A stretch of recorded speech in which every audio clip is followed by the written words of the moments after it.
আমরা সবাই অবহিত, জুলাই গণ অভ্যুত্থানের প্রেক্ষাপটে ধারাবাহিক প্রক্রিয়ার মধ্য দিয়ে এ মাসের 12 তারিখ যে নির্বাচন অনুষ্ঠিত হয়েছে, একই সাথে জাতীয় সংসদের নির্বাচন এবং গণভোট অনুষ্ঠিত হয়েছে। এই নির্বাচনে জাতি আশা করেছিল দেশের মানুষ নিঃসংকোচে, স্বাচ্ছন্দ্যে, উৎসবমুখর পরিবেশে তাদের ভোটের আমানতটাকে তারা প্রয়োগ করবে। দুঃখের বিষয় যে এটা পুরোপুরি প্রত্যাশা পূরণ হয়নি। বেশ কিছু জায়গায় অনেক সমস্যা হয়েছে, আপনারা জানেন, ওইদিকে আজকে আমরা যাচ্ছি না। আজকে ছিল নির্বাচিত জনপ্রতিনিধিদের শপথের দিন। আমাদেরকে চিঠি দেওয়া হয়েছিল গতকাল গভীর রাতে, যেটা আমাদের জন্য কিছুটা অস্বস্তিদায়ক ছিল। তারপরে আমাদের নাগরিক দায়িত্ব হিসাবে দেশবাসীর প্রতি সম্মান রেখে আমরা এসেছিলাম শপথ নিতে। ইতিপূর্বে বেশিরভাগ ক্ষেত্রেই আমরা লক্ষ্য করেছি একই দিনে একই সময়ে শপথ অনুষ্ঠান অনুষ্ঠিত হতো। এবারে বোধহয় আপনারা তার ব্যতিক্রম লক্ষ্য করেছেন। সরকারি দল আমাদের আগে তারা শপথ নিয়েছেন।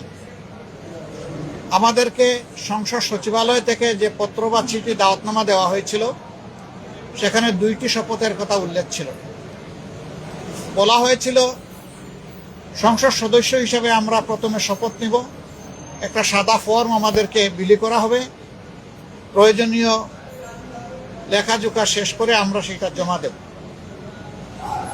আরেকটা শপথ হবে জুলাই চার্টার এবং গণভোটের যে প্রজ্ঞাপন হয়েছিল তার ভিত্তিতে সেই শপথটা গণভোটের শপথ, সংস্কারের শপথ। এইখানে সংস্কার পরিষদ সদস্য হিসাবে আমরা আরেকটা শপথ নেব। আমরা হলে প্রবেশ করার পরে সংসদ সচিব আমাদেরকে জিজ্ঞেস করলেন যে স্যার, সকালবেলা সরকারি দল তারা শপথ নিয়েছেন, তারা শুধু সংসদ সদস্য হিসাবে শপথ নিয়েছেন, আপনারা কি করবেন? আমরা তখন বললাম যে আমরা 2টিরই শপথ নিতে এখানে এসেছি। আমাদের তো গভীর রাতে আপনারা দাওয়াতনামা পাঠিয়েছেন, তারপরে আমাদের কোনো কনসার্ন থাকলে আগেই আমরা জানাতাম। আমরা কেন 2টা শপথ নিলাম, ওনারা কেন একটা নিলেন? ওনারা কেন নিলেন তার ব্যাখ্যা ওনারা দিয়েছেন। আমরা যে ব্যাখ্যাটা দিতে চাই, আমরা মনে করি যে 26-এ কোনো নির্বাচন হওয়ার কথাই ছিল না। এই 26 সালের নির্বাচনটা হয়েছে 24-এর গণ অভ্যুত্থানের কারণে। আমরা গভীর শ্রদ্ধার সাথে যাদের কারণে আজকের এই নির্বাচন, আজকের এই সংসদ, আমি তাদেরকে স্মরণ করছি, যারা জীবন দিয়ে দুনিয়া থেকে বিদায় নিয়েছেন। আল্লাহ তাদেরকে শহীদ হিসাবে কবুল করুন। যারা লড়াই করে আহত হয়েছেন, পঙ্গু হয়েছেন, তাদের প্রতি আমাদের গভীর সমবেদনা। আল্লাহ তাআলা তাদেরকে সুস্থতার নিয়ামত দান করুন। আর নির্বিশেষে গোটা দেশবাসী ফ্যাসিবাদের বিরুদ্ধে সেদিন লড়াই করেছিল, আমরা তাদের প্রতি গভীর কৃতজ্ঞতা প্রকাশ করছি।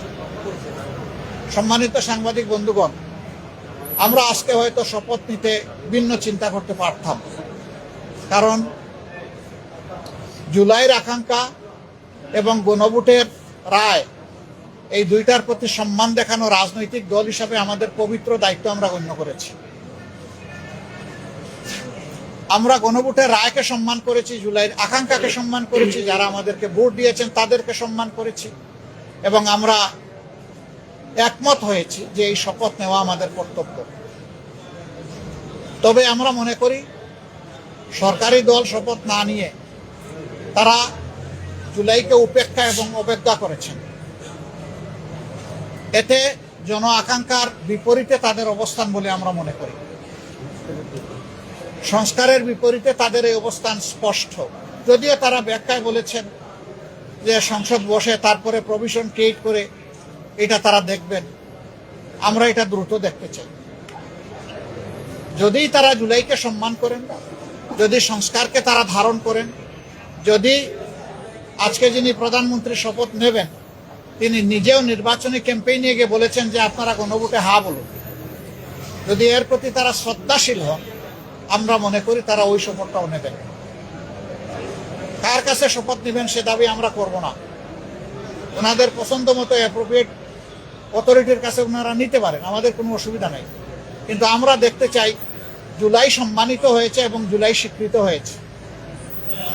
জুলাইকে অসম্মান অশ্রদ্ধা করে স্বীকৃতি না দিয়ে 26-এর এই পার্লামেন্ট নিশ্চয়ই কোনো গৌরবের আসনে বসতে পারবে না।